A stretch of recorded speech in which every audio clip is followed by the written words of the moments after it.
TV Informativo. Aqui o Vale se vê.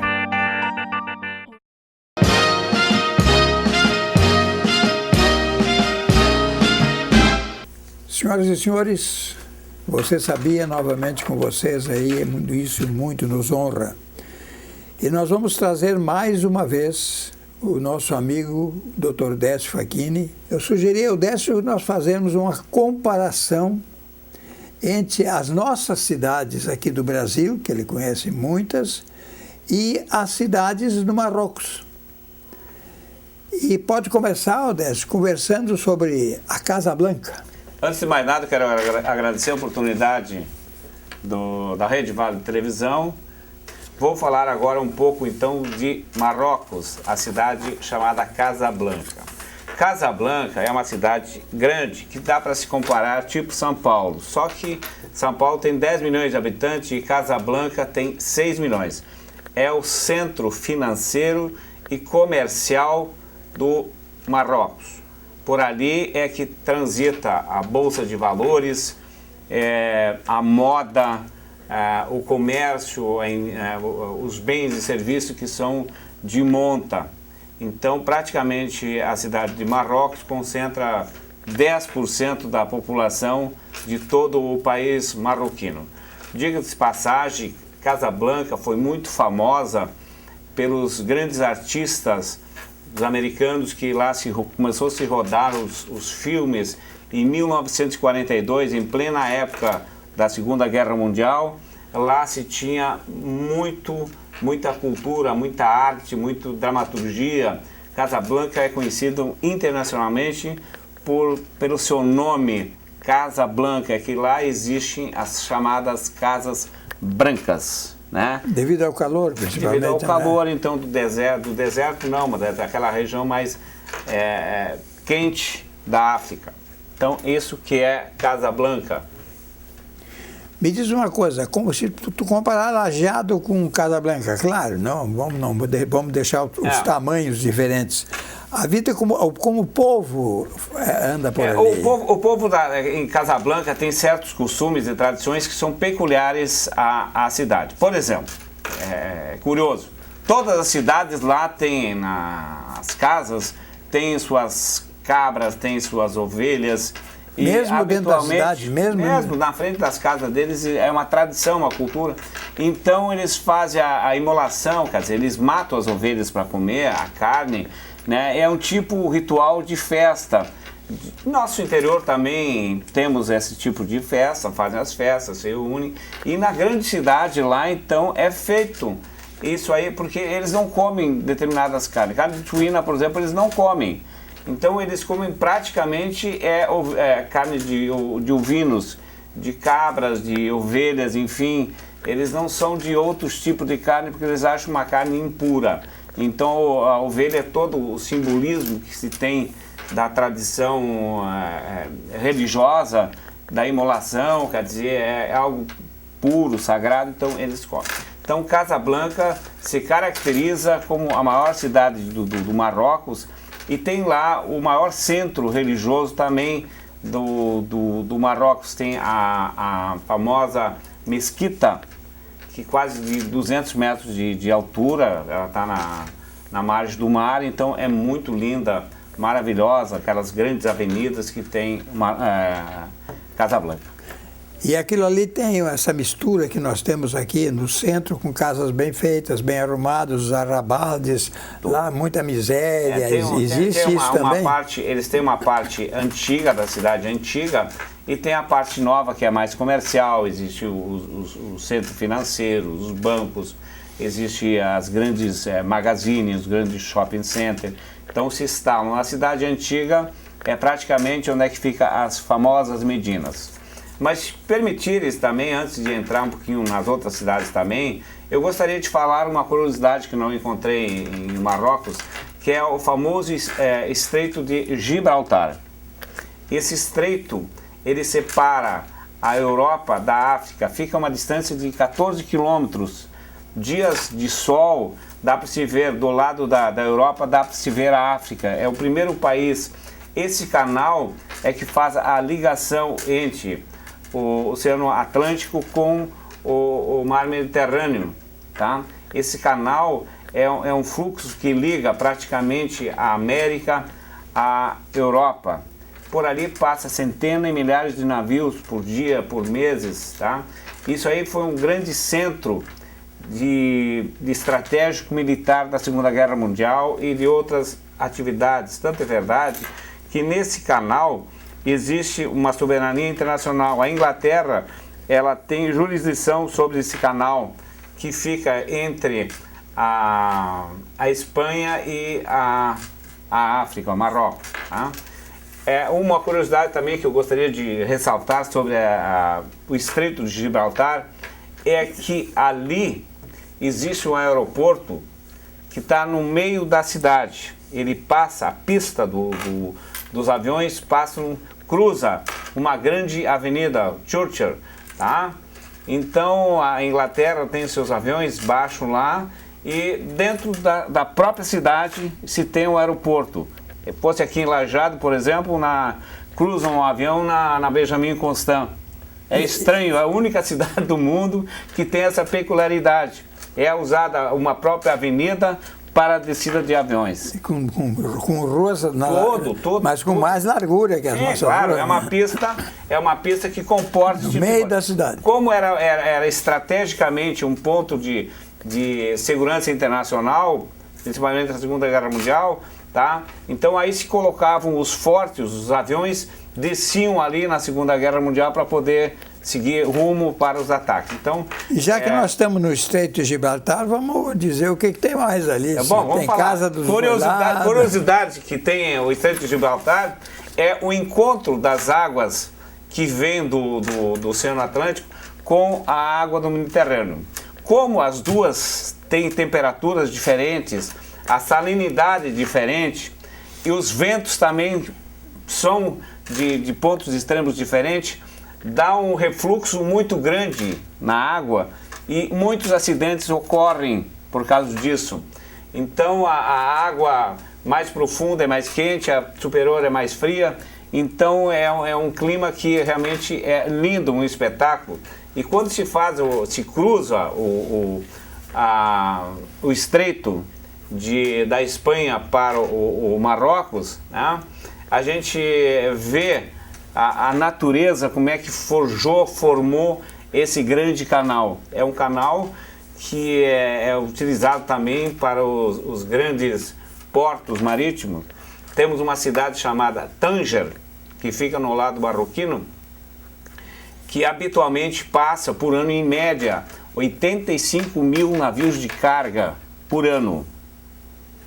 É algo extraordinário. Porque ali nessa cidade que é do Porto, imagina-se já comparativamente Santos, o Rio Grande, as grandes montadoras internacionais de automóveis, todas elas estão instaladas aí para embarcar esses automóveis junto ao porto. Não precisa transportar eles de uma cidade, por exemplo, aqui que nós temos no Gravataí, por exemplo, a GM, transportar esses automóveis de caminhão para o porto. Não, junto ao porto já tem a fábrica instalada, está próximo, sai da montadora, já embarca diretamente no navio.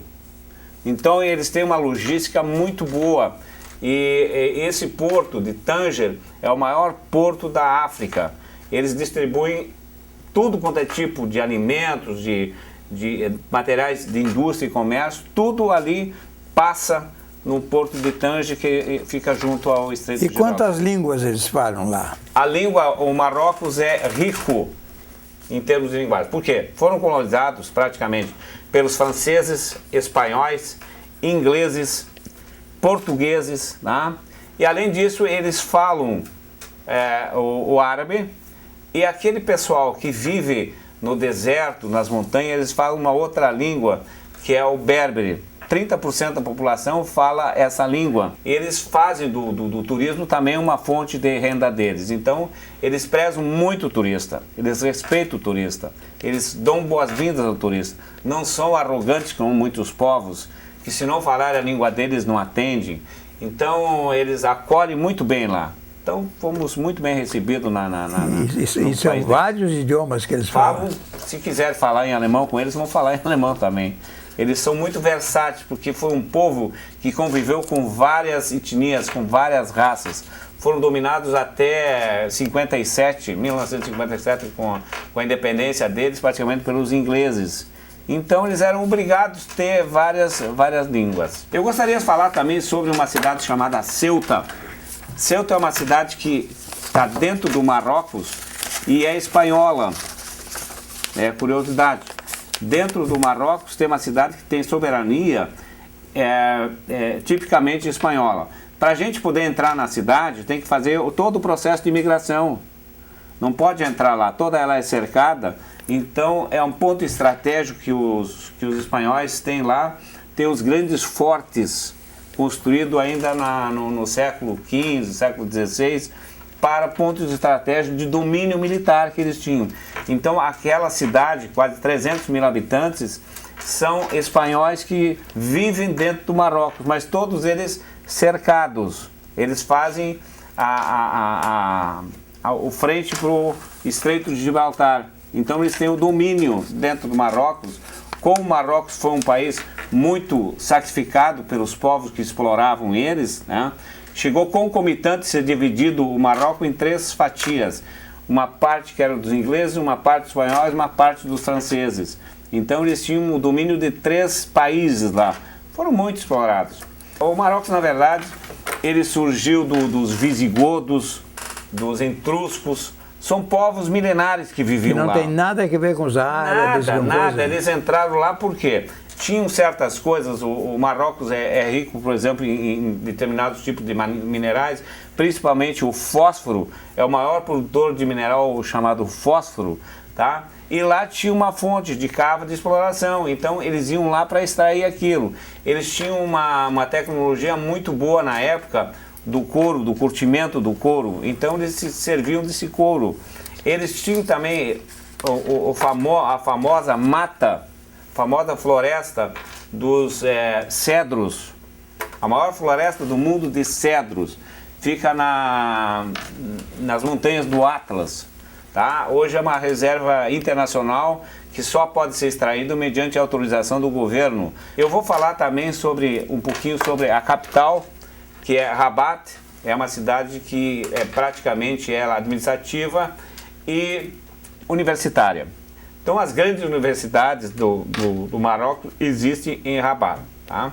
Então, a cidade antes de Rabat, a capital, antes era Fez. E aí, com a independência, eles passaram a ser Rabat para poder centralizar mais estrategicamente, como foi o caso. Saiu do Rio de Janeiro, foi para Brasília. Então, para ficar num ponto estratégico para o país, se colocou nessa cidade.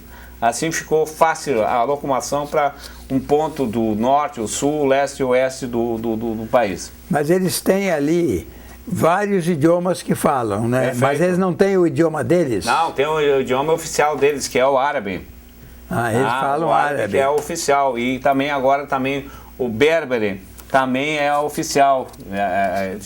Quando que alguém vai se dirigir ao governo, a uma repartição pública, vai fazer um escrito, ele vai escrever na língua, pode tanto se dirigir escrevendo em árabe como em berbere, é aceito oficialmente. Essas duas línguas são aceitas oficialmente. E se fala também nesses outros idiomas, né? Porque quem fala fluentemente o francês no Marrocos, logicamente tem mais oportunidade de empregos no jornal, em redação, enfim, nas grandes empresas de importação e exportação. Então eles são convidados para falar sobre determinados Aquele é um idiomas. centro comercial que tem de tudo, comercial. ou eles se dedicam a uma especialização ou Não, mais? eles têm as grandes produções deles praticamente o trigo. O trigo a semente do trigo, para se ter uma ideia, ele está sendo cultivado há 4.000 anos o mesmo trigo. Não, mas a área não é tão grande assim. Não é muito grande, mas eles têm uma ótima produção. A qualidade do trigo, o amido do trigo é incomparável com relação ao nosso. Eu gostaria de falar sobre as montanhas do Atlas também, que divide praticamente o litoral que começa o deserto. Tem deserto ainda lá também? O deserto do Saara. Então, esse grande Atlas, a grande cordilheira deles, ela tem uma extensão de 2.600 quilômetros, ela abrange até a Tunísia e a Argélia, E para a gente transpor essa montanha, são 300 quilômetros dentre o litoral e a chegada no grande deserto. Tá? Então ali existe essa grande a floresta que eu falei, e como é uma reserva, a gente passa por dentro dessa reserva, a gente anda quilômetros, e são animais muito grandes que vêm na estrada.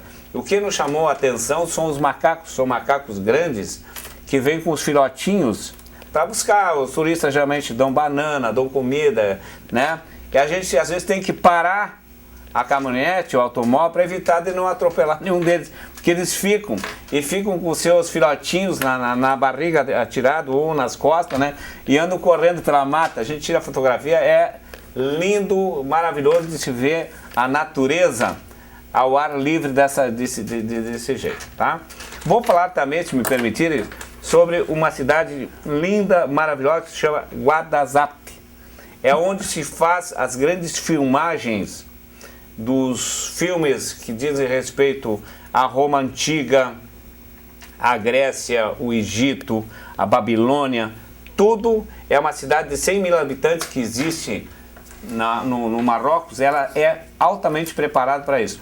Cada morador da cidade é figurante e tem seu cavalo, tem todas as indumentárias para se fazer como figurantes dos soldados. Lá foi filmado o grande filme O Gladiador, que passou no cenário romano, com um grande filme de história que todo mundo conhece. Lá tem o cenário do Gladiador, tem todo o Senado romano, as vilas, a cidade toda, ela foi projetada para se fazer um filme. Inclusive se encontra lá todas as carruagens que eram feitas, o cenário, a roupa dos artistas. É lindo, maravilhoso. Só para conhecer essa cidade já vale a pena para ir para o Marrocos. Então, recomendo essa cidade típica de filmagem pelas roupas, e a topografia que tem na região realmente é um cenário natural que não precisa fazer absolutamente nada para a gente ver o que é essa cidade cinematográfica. Eles só vivem do cinema. Os americanos praticamente fazem lá o seu local para as grandes filmagens que tem as suas produções lá. E o clima? O clima é quente. O Marrocos tem o privilégio de ter uma região, as montanhas são frias, geladas, tem neve, tá? Tem o litoral e tem o deserto, o grande deserto de Saara, que depois eu vou falar um pouco, se assim me permitirem, porque o assunto é bastante grande. Quero falar sobre Fez, a primeira capital do Marrocos. Lá é onde se encontra o grande curtúmeo, né, que eles fazem o curtimento das peles ao vivo e a cores, onde as pessoas entram com os pés naqueles tanques, onde é que tiram a carnaça dos couros. E passou lá a novela O Clone. Lá nessa cidade também foi feita a primeira universidade do mundo. No século VIII, lá se instalou a primeira universidade. Os da Europa foram no século XII, 400 anos depois. Lá já tinha universidade. Lá que se criou as repúblicas dos estudantes, que hoje a gente fala aí, república dos estudantes. Tá? Então foi plantado lá. É uma cidade essencialmente moderna para os seus tempos. Existe nessa cidade a Grande Medina. A Grande Medina é uma cidade dentro da cidade, com 400 mil habitantes. É uma cidade de Caxias do Sul, que hoje seria um grande condomínio, existem suas muralhas, são 18 quilômetros que cercam a cidade. É a primeira cidade mais preservada do mundo da Idade Média. São pequenas vielas que se comunicam. E a água toda lá é pelo sistema de gravidade. Ela começa da parte superior, porque naquela época não existia tubulação, não existia canos, não existia nada. Então a água era sempre colocada na cidade, num local onde é que a água pudesse andar por dentro das casas pelo princípio da lei da gravidade. É lindo, maravilhoso, Fez. Tá? Primeira capital marroquina. Vou falar um pouquinho também sobre o deserto do Saara. Passamos lá 3 dias no deserto. em pequenas cabanas, em pequenas choupanas, onde andávamos a locomoção era feito com os camelos. Os camelos, para transpor as dunas, eram tracionados, tinham 10 camelos na frente e 10 atrás. Então, na medida que iam descendo, iam puxando aqueles que iam subindo. E como o dia era muito quente, a nossa saída de manhã era feita às 5 da manhã. Então nós íamos para as grandes dunas para ver o sol nascer. E à noite também saímos também para passeio até as 9, 10 horas da noite, ainda quando começava a esfriar, para a gente ver o céu estrelado. É o local mais lindo do mundo que a gente pode contemplar a natureza. Imagina o celeste.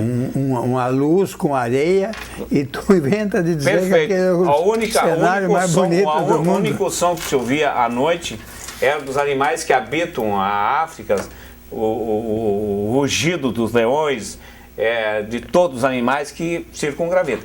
Então, depois de determinada hora... Eles circulam no deserto? Circulam à noite, porque durante o dia é muito quente, então eles preferem atacar suas presas durante a noite, que à noite eles podem surpreender suas presas, porque os leões e outros animais felinos, eles têm uma visão aguçada à noite. Eles têm praticamente a visão deles tanto de noite como noturna, como diurna. Então eles não têm dificuldade nenhuma. E como esse momento é um momento propício para eles, já que eles têm um aquecimento muito grande do corpo, para eles correrem à noite. Então tinha que se cuidar das cobras e a gente, depois de uma certa hora, se retornava para a nossa tenda e se fechava lá porque a temperatura caía a 0 grau, né?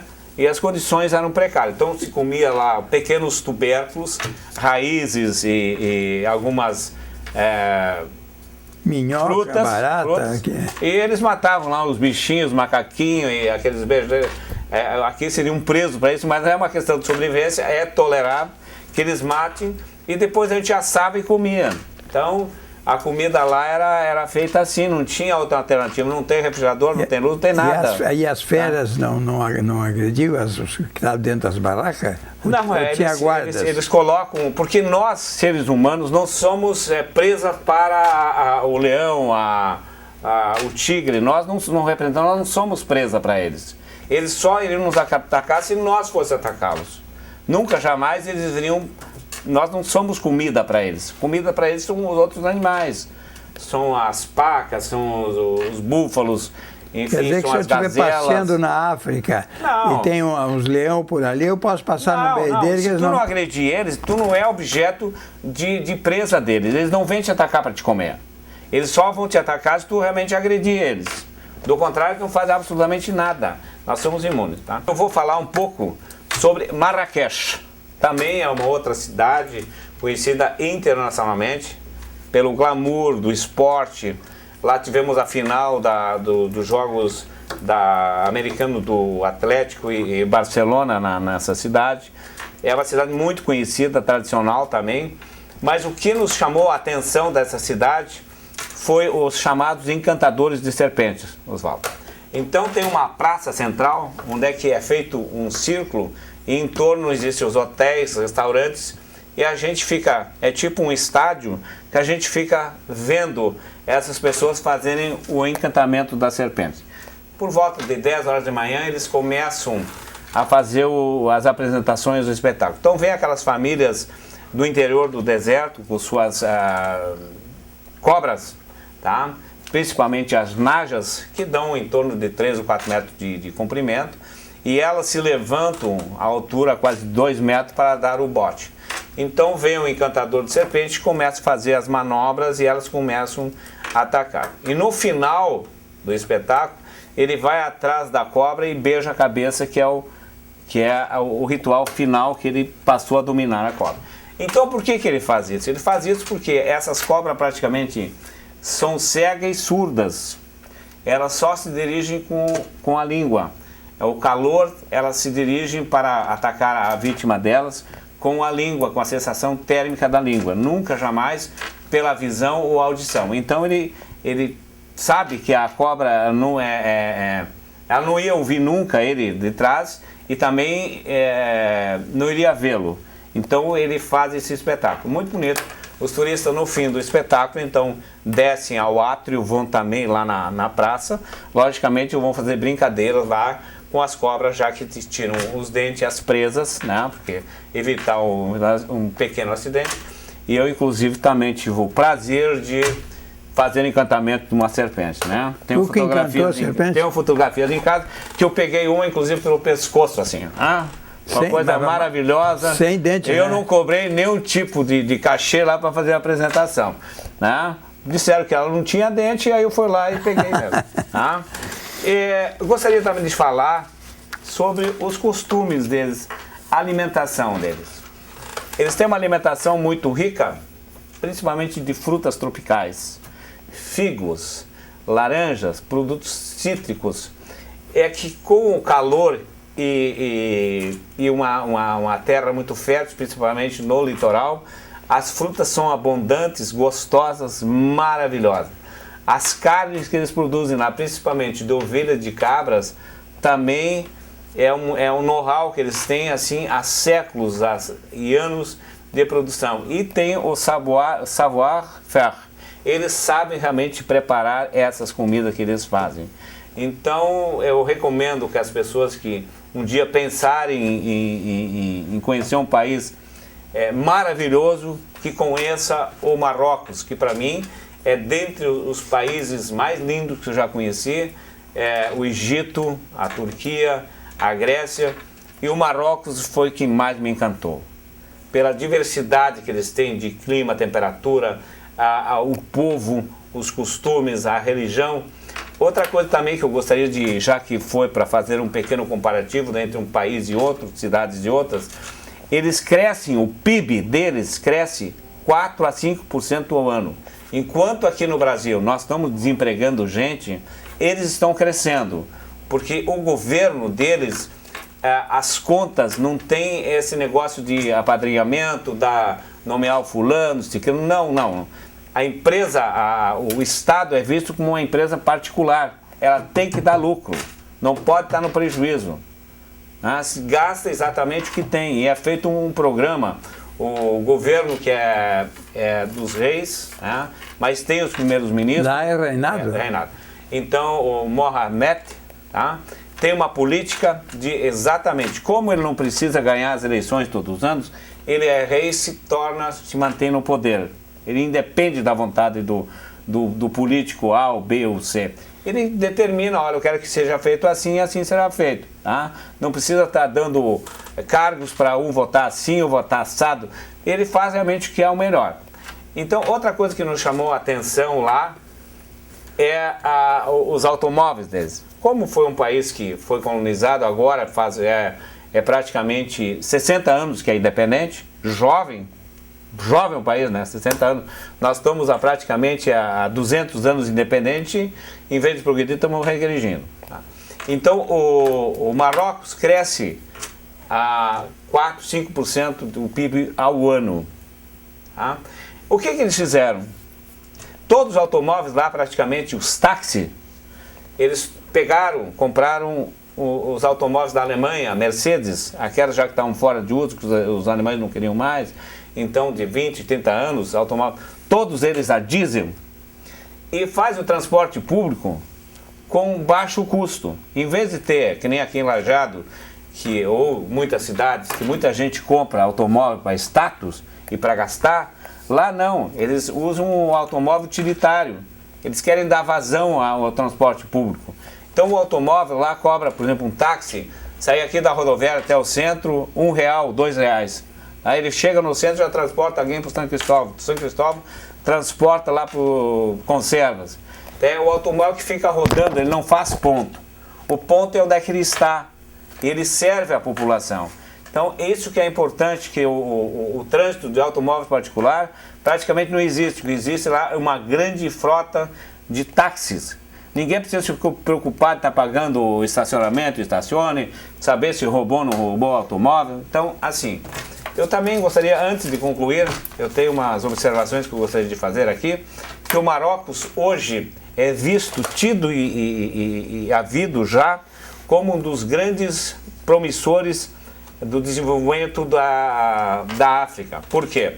Os espanhóis, os ingleses, eles estão começando a extrair de lá a energia solar.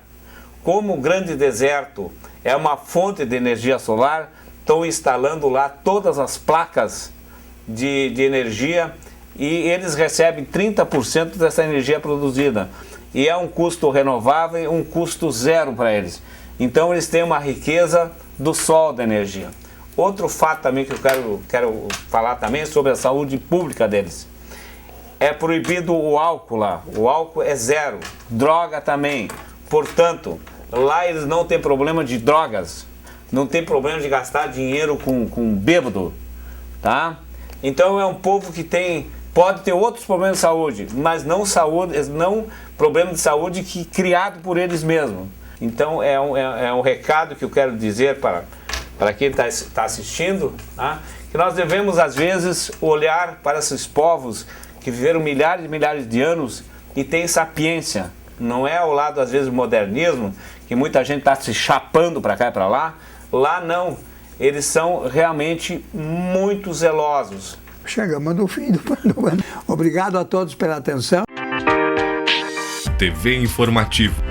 Aqui o Vale se vê.